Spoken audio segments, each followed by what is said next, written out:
میں صرف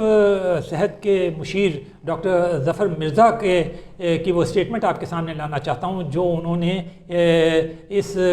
عید سے ایک دن قبل دی تھی۔ انہوں نے کہا تھا کہ عید کی شاپنگ کے سلسلے میں لوگوں نے جس بد احتیاطی کا مظاہرہ کیا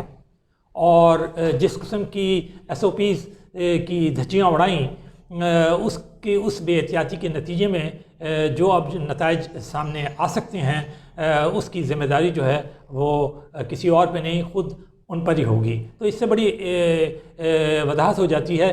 کہ صورتحال جو ہے وہ اس 2 ہفتے کے دوران یا 10-11 دن کے درمیان ہوئی ہے۔ آپ نے دیکھا ہوگا کہ بازاروں میں جس قسم کا ہجوم تھا، جس قسم کے لوگ بے تابی اور بے قراری کا مظاہرہ کر رہے تھے عید کی شاپنگ کے لیے، باوجود اس کے کہ وہ یہ اچھی طرح جانتے تھے کہ کرونا وائرس جو ہے وہ ایک عالمی وبا ہے، انسان سے انسان کو لگتی ہے، انتہائی خطرناک بیماری ہے، اس کے انفیکشن کی رفتار اس قدر تیز ہے، اور خاص طور پہ یہ چاہے وہ چھوٹے ہوں چاہے وہ بڑے ہوں،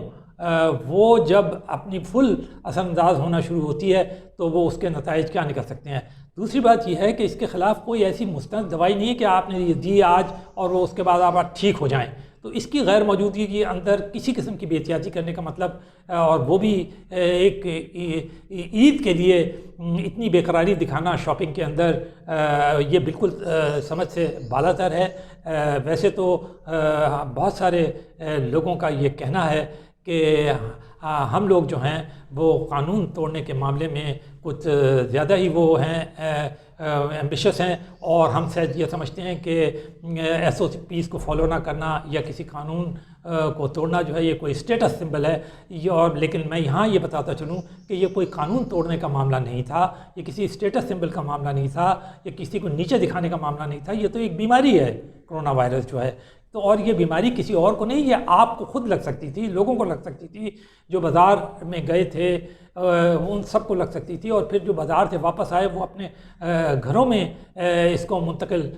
کرنے کی صلاحیت رکھتے تھے۔ تو یہ ساری چیزیں جو تھیں وہ کسی کے خلاف نہیں تھی، کسی کو نیچے دکھانے کے لیے نہیں تھی، کسی کو کسی آنا کا مسئلہ نہیں تھا، یہ صرف اور صرف یہ تھا کہ ایک بیماری ہے اور اس سے آپ کو احتیاط کرنی ہے، اور ساری دنیا میں احتیاط کی جا رہی ہے، کوئی پاکستان میں تو نہیں کی جا رہی۔ آپ کسی جگہ چلے جائیں، سارے مسلم کنٹریز میں صرف آپ کو اتنا بتاتا چلوں کہ ہماری سب سے محترم جگہیں، ہماری سب سے مقدس جگہیں، خانہ کعبہ، مسجد نبوی صلی اللہ علیہ وسلم، وہاں پر تو باقاعدہ 4 دن کے لیے کرفیو لگا دیا گیا، عرب کنٹریز میں لگایا گیا، اور بہت زیادہ تر مسلم کنٹریز میں یہی صورتحال ہے۔ وہاں پر تمام قسم کے اجتماعات پہ پابندی رہی، رمضان کے دوران بھی بڑی سختی رہی، اور عید کے زمانے میں بھی بہت سختی رہی، کسی قسم کی کوئی شاپنگ دیکھنے میں نہیں آئی۔ تو یہ ہمیں بھی غور کرنا چاہیے کہ ہم نے اور ہم لوگوں نے جس طرح کی یہ بازاروں میں جا کر یہ مظاہرہ کیا شاپنگ کا، یہ کیا بہت مناسب تھا۔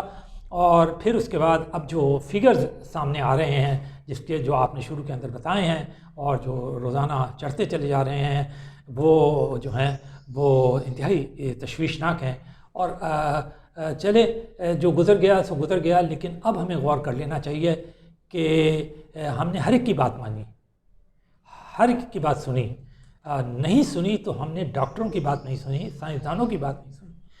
اور مزے کی بات یہ ہے کہ ہر مرض کے علاج کے لیے تو ہم ڈاکٹروں کے پاس جاتے ہیں، اور اس مرتبہ ہم نے ڈاکٹروں کی بات نہیں سنی، وہ ڈاکٹر جو کہ ہماری جان کی حفاظت کے لیے اپنی جان کی بازی لگا رہے ہیں۔